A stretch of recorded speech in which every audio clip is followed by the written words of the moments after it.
کھلتے کہاں سے ہیں؟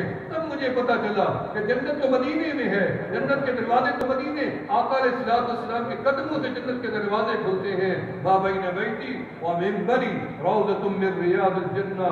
اس لیے کبھی اللہ آپ کو مدینہ بھی دکھائے، نہ جنت کی گلیوں میں دیکھا، نہ جو مدینے کی گلیوں میں دیکھا، جا کے دیکھو مدینے میں عشق اور محبت کا جذبہ لے کے جاؤ اور جنون لے کے جاؤ، ولولہ لے کے جاؤ، اللہ روح کی طرح جاؤ، پھر دیکھو میرے آقا کے پسینے کی خوشبوئیں مدینے کی فضاؤں میں آج بھی موجود ہیں، قدموں کے آثار آج بھی موجود ہیں، برکات آج بھی موجود ہیں، وہی اثرات آج بھی موجود ہیں، میرے اللہ کے تجلیات و انوارات و برکات آج بھی مدینے کی فضا میں موجود ہیں۔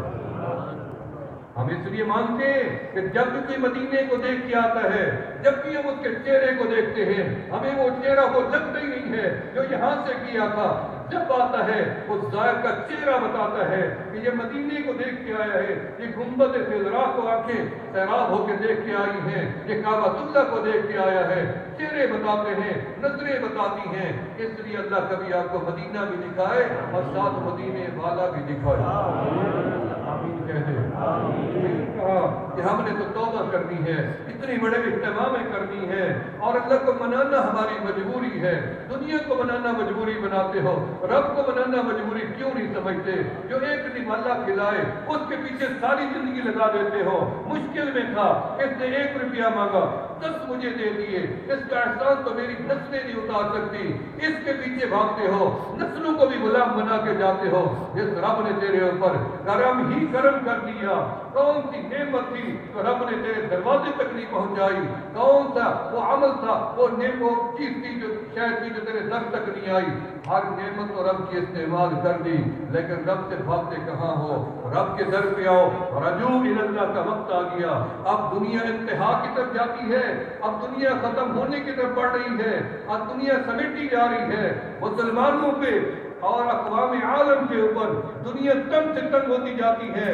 وہ لوگ جو خوشحال تھے اب تنگیوں کی طرف بڑھتے جا رہے ہیں، جو مطمئن تھے آج بے قراری کی زندگی میں آ گئے ہیں، کیونکہ قرب قیامت ہے۔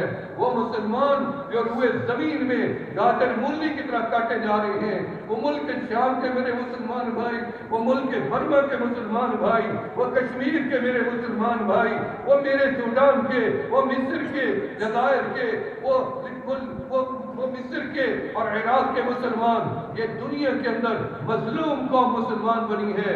میرے دوستو، یہ قوم وہ ہے جو اللہ اور اللہ کے رسول کو ماننے والی ہے۔ جب یہ قوم مٹ جائے گی تو پھر دنیا کہاں سے بچے گی؟ من کا لا تقوم الساعة حتى لا يقال في الارض اللہ اللہ۔ قیامت اس وقت تک نہیں آ سکتی جب تک دنیا میں ایک بندہ بھی اللہ کا نام لینے والا موجود ہے۔ قیامت کو روکنے والی قوم تو مسلمان ہے، دور کرنے والی تو مسلمان ہے۔ اگر مسلمانوں کو ہلاک کر دیا جائے گا تو پھر کافر بھی دنیا میں زندہ نہیں بچے گا۔